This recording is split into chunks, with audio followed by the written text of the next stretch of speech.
Welcome to the Vernon Sports Show. I'm your host, Jacob Vernon. Today I'm graduating, so we recorded this yesterday, debuting it today. About to toss this cap in the air. G, how you feeling?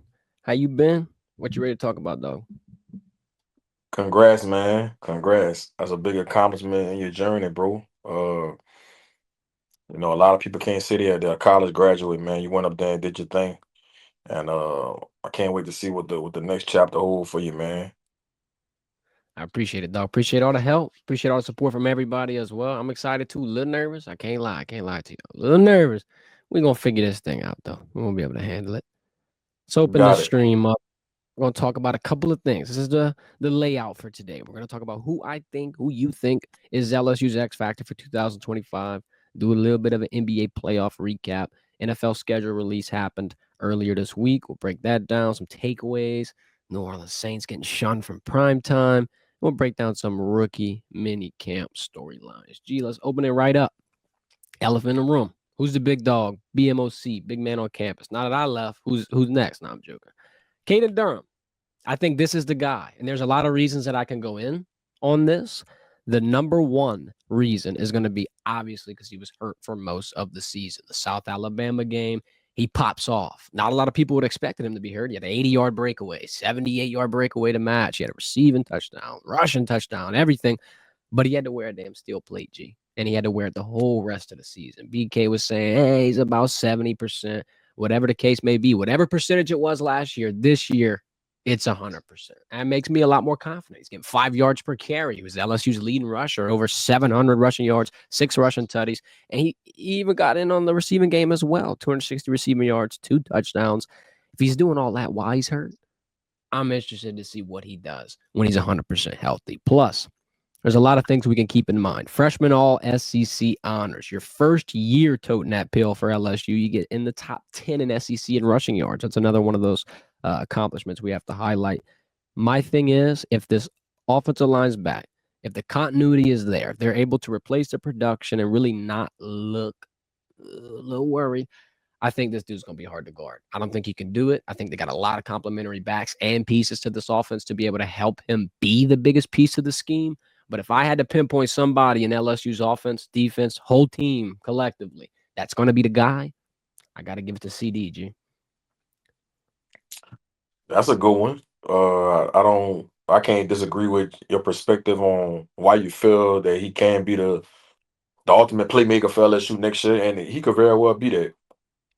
I was torn between a couple guys, man. With so many talented guys on that side of the ball, you really could pick between 3 to 5 people that's gonna be they most explosive playmaker next year.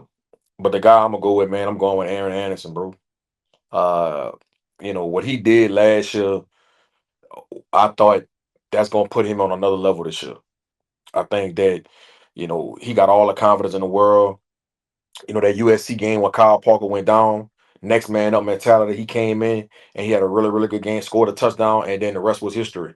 The game against A&M, the play he made, catching a slant over the middle, breaking a tackle, and then putting on the Jets and hitting his head on the goalpost. He just made a lot of plays last year that made you feel like he's gonna be wide receiver one this year. And I know they brought Baron Brown in to be one of the guys, but I think ultimately, man, Aaron Anderson gonna be the best and the most consistent playmaker on this team next year. Now, obviously, you know, you could say Nussmeier, right? Because he's the quarterback, and without him, none of this goes. None of this gets done without 13 behind the center, uh, throwing that pill and making the right reads and stuff like that, right? But if we talking about skill position wise, I think Aaron Anderson is the guy. I know some people probably will say, well, Aaron, he's only 5'8", so he's limited in what he could do. I beg to differ.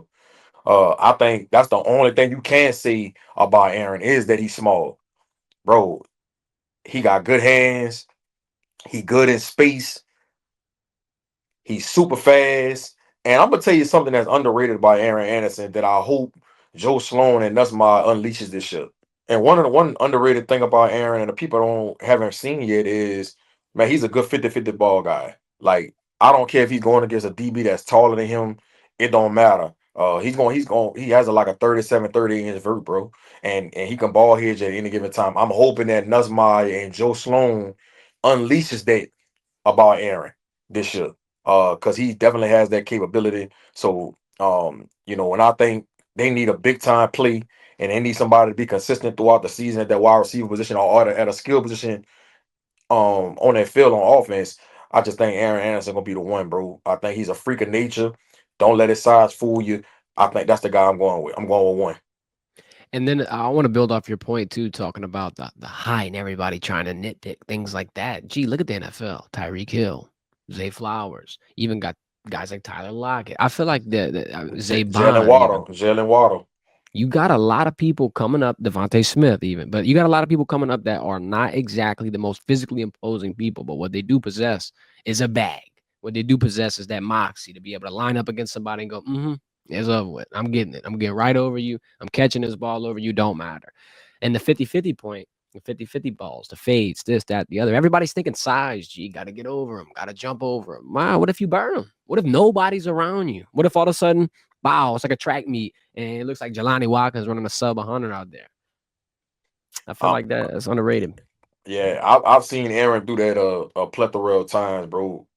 I've seen him put him on the outside and they throw the back shoulder or they throw the fade ball, and bro, he is jumping up at his highest point and he's snatching it out the air.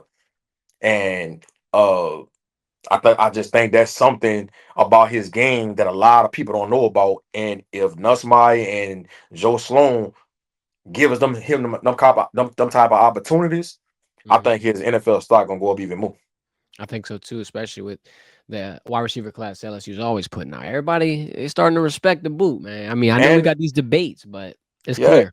and don't forget his return specialist ability. And then plus, I feel like with that being said, with what we saw through spring, with what we saw with LSU trying to plug and play a couple of things, you can put them damn near anywhere on the field for that matter. Special teams, slide, outside, hell, put them in the backfield, do some trickery with them, do some jet sweeps with them. There's a lot of bags I feel like you could put him into. It's gonna be interesting to watch LSU develop that though. G, let's switch gears. Let's talk about some NBA playoffs. We tried to predict it the other day. It ain't going horrible. I ain't gonna lie. I feel like the worst thing of it all, unfortunately, the man on the left, Jason Tatum, he did rupture his Achilles. That's unfortunate. He's already surgically repaired. Surgery already done. He's already healed, and he's on his Kobe Bryant Mamba mentality path, trying to get back. But defending champs, my takeaway on this, G, I don't know if you agree. I'll open the floor to you after. Do you think that being a defending champ, having already gone through a grueling season last year, going into June, now you come into this regular season, target on the back. Everybody wants to prove that they can beat the champs. Every time you play somebody, you get their best shot. Do you think that this potentially wore them down a little bit? And now these are why the injuries are here? Or there's a second question. You think the NBA season's too long? Because there's a lot of injuries all over the place. You got Steph Curry, you got this, you even had Anthony Edwards at one point banged up. Do you think maybe the Celtics just had a lot of, grueling overload, or do you just think the NBA season is just way too damn long? Uh, I can see why some people would think that the season is a little bit too long. But I don't think that's the reason behind the injuries, bro. You got to realize, bro, these dudes train and put a lot of wear and tear on their body 10 to 11 months out the year, right? And when you train at a high level 3 times a day for a number amount of years, it takes a toll on your body. That's why it's so important to invest in your body. All right, the chamber that LeBron gets in. Um, just going to see these different people and getting massages and doing all these different things to keep your body fresh and keep your muscles fresh, and your ligaments and stuff like that. That's the type of things you got to do. You can't just think that you're gonna play in a gruesome, NBA season and go throughout the playoffs and think, just because you go out there and stretch a little bit and then go out there and start training and then go and play in the season, that and nothing's gonna happen. All right, you got to be proactive instead of reactive. And I think, and I don't know Jason Tatum's off-season regimen. Like I don't know who he goes sees and things like that. But I do know that, the ones that's been playing in the league for, 15 plus years, those guys do a great job of taking care of their body. And what LeBron does in the off season and in the regular season when he's playing, uh, majority of his day goes to treatment for his body. And that's what these players gonna have to do if they want to stay fresh and not have no major injuries, in my opinion. Yeah, especially, everybody always highlights the fact that LeBron James is spending 1 million, 2 million, and that's like the biggest talking point. But I feel like that's the most obvious reason as Now, to why the greatness has been now he kind of said, pushed. that's false. Now he said he don't spend $1 million on his body. He was on Pat McAfee show and he addressed that. He was like, I don't know where that number came from. He said I don't spend nowhere near $1 million on my body. So he said he spent a good bit, but he says nowhere near 1 million. So Yeah. if I had to guess, he probably spending about 300K, 200K.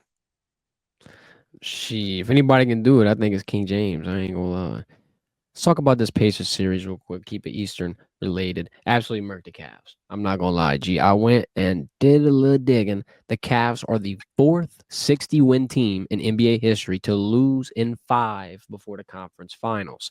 I want to ask you a question about the seeding, and then also the fact that I'm not gonna say it don't matter. I'm just saying at the end of the day, sometimes it's about who's gonna have the most dog in them. And the reason I say this is because the number one seed got exposed by the Pacers, who are now heading to the Eastern Conference Finals. And correct me if I'm wrong, but this is their second time in the conference finals below a 3 seed or something. The Pacers are not the top seed. They're never the favorite. They're never Right. somebody everybody's looking at. Here they are knocking off a number one seed in 5 games. What's your takeaway with that and the whole seeding thing?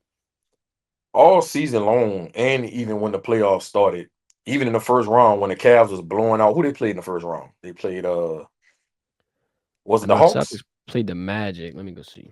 I think they played the Hawks.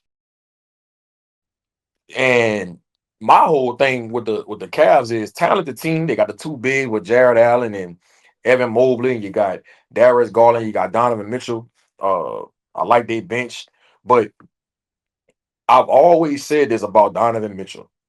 Really good player, gonna score 24 games for you every season. Super dynamic. But if Donovan Mitchell is taking the most shots on your team and he's the best player on your team, it's only so far you're gonna go, bro. I think Donovan Mitchell takes entirely way too many shots than Darius Garland. I think Darius Garland and Donovan Mitchell's shot selection should be right around the same. I've been saying that for a couple years now. Uh, there's no reason Darius Garland should have 11 shot attempts and Donovan Mitchell got 21 shot attempts. That just don't sit right with me. And That bounce. just and I feel like Darius Garland is more of a playmaker. When he gets downhill and beats you off the bounce, he's more prone to make a play for a teammate.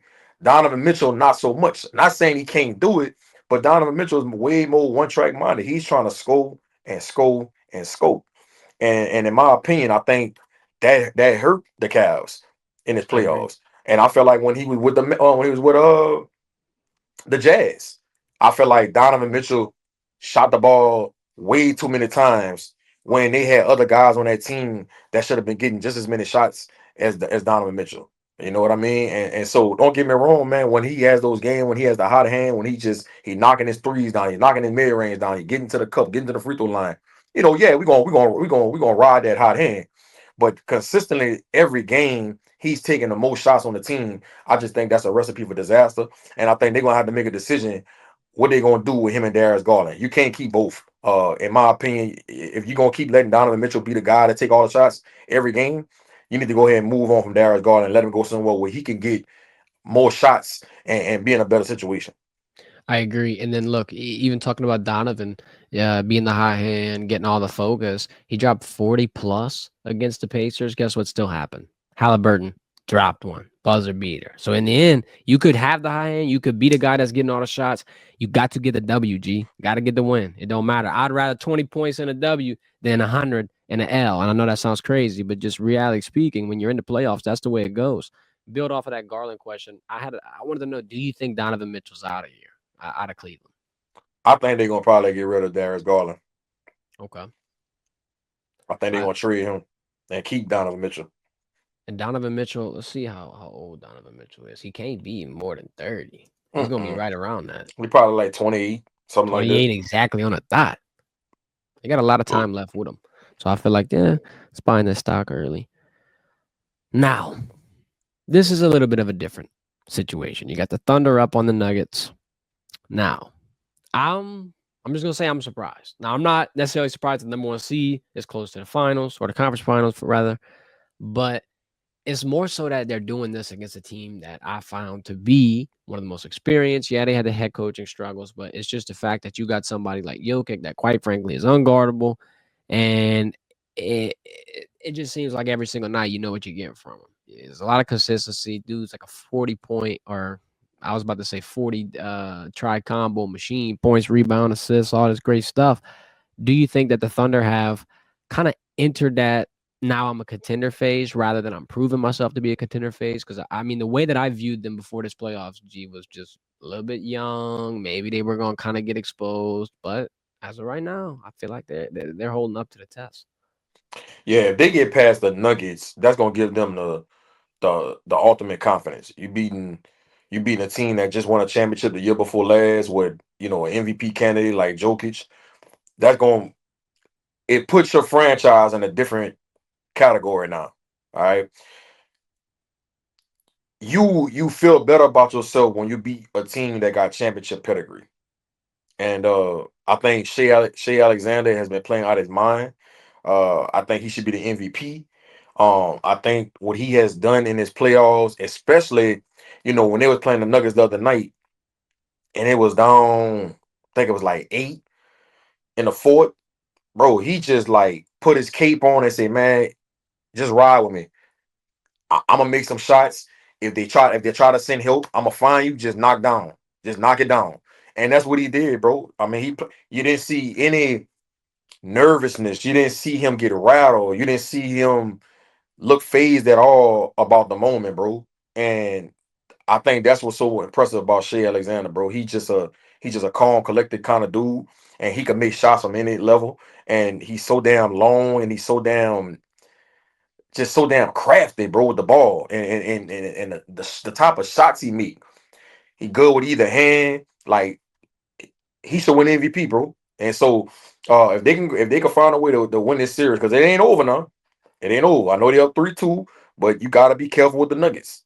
All right, this team is really, really good. But if they can get past the Nuggets, man, I think when they get their conference finals, as good as I think the Timberwolves are, and I think it's gonna be a really good series. I just think that's gonna put them on another level from a confidence standpoint, and it's gonna be tough for the Timberwolves to beat them, especially with OKC having home court advantage. So I think this is a franchise that's on the cusp to being one of the elite teams to look out for, not only for this year but the years to come. If they can win this series against the Nuggets, it's like you get a lot of weight off your back if Oh you yeah, beat these people. you get a lot of weight off your back, G, and then you got Uncle Mo come over to your sideline. Uncle Momentum. He's gonna come knock on the door. AOKC. I think it's gonna be your time. I want to build off of that shade point as well. And I ain't trying to throw no shade at our guy Beard. The Beard, James Harden, shout out to him. I just want to say, gee, there are players that step up, and there are players that unfortunately do sometimes not step up in the playoffs. Playoffs is a different game. It's not the regular season. The fouls are different. It's a lot rougher. The game's an entirely different game, from speed to contact to just the whole overall schematics of it. Then hell, the mindset. Shay, I feel like in any point, if it's a game 7, if it's a game 1, if it's on the road, whatever the case may be, he always has that ability to turn it on. And I think that's going to be the reason why they can probably push themselves into this finals conversation. It's hard to do. Hard to do. Hard to finish. Wolves and Warriors. So obviously, Wolves take care of Warriors. No Curry, no problem. Now, my thing with them versus the Thunder, G, that are, or Nuggets, is that they get to rest. They do get to rest. They do get to sit back. They do get to watch. They get to look at the matchup. Put on your coaching hat and just talk to me about what that's like for a team that gets to sit back and just kind of kick their feet up and game plan a little bit. Do you think that that's going to potentially help them out, or is that a little overrated? Man, they can go either way. I've seen it to where a team gets their rest, and they get fresher, and the little knick-knack injuries they get they're able to take care of them, and they come back that next series, and they hitting all cylinders. But I've also seen it to where they get their rest and they get that time off, and they come back rusted, and it take them a game or two to get back in the groove of things. So that's gonna be tricky. It's gonna be tricky to see how it's gonna play out. But I think it's gonna be a really good series. I think the key to it, like I say, if OKC could finish off the Nuggets, I think the key is Jaden McDaniels. I think this guy is probably the most important player on the Timberwolves team. You know, at 6'10", being able to go out the 1 through 5, switch on any ball screen, and then on the offensive end, he could post you up and knock down shots. He got a handle to him. He long and lengthy, athletic. He like a Swiss Army knife, and I think he's gonna be the key to the Timberwolves' success if they want to have an opportunity to knock off the Thunder. So I can't wait for it. I think it's gonna be a really good series. I agree. Let's move into this If NFL if if schedule. if they could beat the Nuggets, if they, I'm not counting the Nuggets out. I'm Me not counting neither. them out. You can never count out Joker, man. He gonna put a damn Superman cape on too. Hey, Shea got a Superman cape, but look, Joker, he might not even be Superman. G, he could be Kryptonite. We never know. We're gonna have to watch it play out and see though. I'm about to pop this graphic up. Everybody gonna get confused as hell. But check out what the Chargers did for their schedule release. G. Oh Lord, wrong one. Look at this, bro. Yeah, Minecraft schedule release, bro. Everybody get creative with the way they're doing their schedules. Everybody got to drop the best, most entertaining, most funny way. The Saints, they ain't have no type of humor in theirs. G. No Hey, type of hey, humor. hey, that shit is horrible. By the way, That's horrible. You yeah, ain't that like shit, it. that's horrible. Is That's not getting horrible. the G stamp. Yeah, nah, I don't like that. Whoever came over with that in their marketing department, they need to get seriously evaluated and they need to get some time off with no pay. Come on, Harbaugh. We need to get that right in there, Come man. on, yeah, that's so hideous. Oh my The god. the Saints got no primetime games. G. I have never been alive to see this. 25 years since the Saints have gotten zero primetime games. Now let me explain. Though they could potentially flex. There could be a time where like Mm. if somebody is better than expected, they can flex some of the games at the end. So they might be able to add one. What do they have though? Second easiest schedule in terms of strength of schedule. And I feel like the Saints always got an easy schedule. I mean, it's kind of it all goes based off of the record. I know last year was a rough record, so they're going to give it here. But G, I remember last season, everybody talking about the strength of schedule being in the Saints' favor. Everybody was talking about it. It's another one of those seasons, so I'm not going to buy that smoke. I'm not going to buy that stock. I want to ask two questions. One, what's your reaction to this naturally? Two, if the Saints tank again, do they even get a more easier schedule? Like, how much easier can this get? This is that would be my plan. And I ain't trying to say I'm tanking specifically for this, but bruh, if every single year it's gonna get easier and easier and easier, shit, we'll get 5, and the next year make y'all run. What you think? First of all, the Saints don't deserve no primetime games. They don't. You know, I know it's early, but I'm gonna stick to what I feel, and I just don't see the Saints winning more than 7 games. I just think it's gonna be a rebuild. And then they don't have any star power. All right. Your Michael Thomas is gone. Your Marshawn Lattimore is gone. Uh, no Drew Brees, no Jameis Winston. You don't have those names to want to make these prime time. You make ESPN and Peacock say we want to put y'all on national TV. The only Right. the only hot name we got right now is Alvin Kamara. And he might even be hurt. You know, But so I'm not surprised that the Saints don't have any primetime games. I really think there's going to be a rebuild year. Unless Tyler Shaw or Spencer Rattler, whoever's the starting quarterback, unless they just come out and they guns blazing. I just think it's gonna be a tough year for the Saints, man. And then defensively, bro, we old on defense. We old, and we gonna be relying on these older guys to make plays for us this year. And regardless, when people come out and say a team has the first or the third easiest schedule in the league, I don't pay no attention to that, bro. It's any given Sunday, yep. any given Sunday, and you could lose to anybody. So that don't necessarily mean just because you got an easy schedule that you're gonna win a certain amount of games. I don't give a damn how talented your roster is. Stuff be happening, bro. Injuries, the chemistry, it's just a lot of different factors come into play. So uh I'm like I say, the Saints don't deserve any primetime games. And having said all of that, I hope I'm wrong. I hope Tyler Shaw come out, or Spencer Rattler, whoever the starting quarterback, I hope they come out and they balling. The offensive line moving people, we running the ball, the defense flying around, getting turnover, getting sacks, and we win 10, 11 games. I hope that happens. I'll be I lit. just think I just think it's very unrealistic I'm gonna have to agree to with really you. think that's gonna happen. My first takeaway whenever I saw no primetime games is, hey, look, you get to rebuild in peace. No spotlight, no scrutiny. If you wanted the most calming environment for a rookie quarterback to come in and be able to just transition very smoothly, you do it outside the primetime light. Now, if Tyler Shaw turns up, then you get the Jaden Daniels treatment, like the Commanders, and then you get added into all the primetime games, the hardest schedule, this, that, the other. Right now, though, it's probably their best bet because, like you said, I think we know exactly how this is gonna go if they go out there on 7 o'clock on a Thursday and just get wiped. They're gonna be the third best team in the division, possibly the fourth. You're not better than the And Falcons. You're not better than the Buccaneers, and you're neck and neck with the Panthers. So it's gonna be a tough year, man. Again, I hope I'm wrong about it. hey, we'll be there either way, though. If it's a good year, Oh yeah, we'll be I'm look, excited. I'm who that till I die, bro. Like Let's I'm gonna get it. still roll with us. I'm gonna still watch, but I gotta be realistic by my teams. I'm not dead biased when it You're comes to not my a homer. squads. Yeah, you Yeah. gotta keep it a buck, man. You gotta keep that Nostradamus cap reputable, dog. Come on. About to hop out of here. G, appreciate your time. Appreciate everybody. We'll be live again Monday at 12:30 p.m. Y'all know the drill. Hit that like button.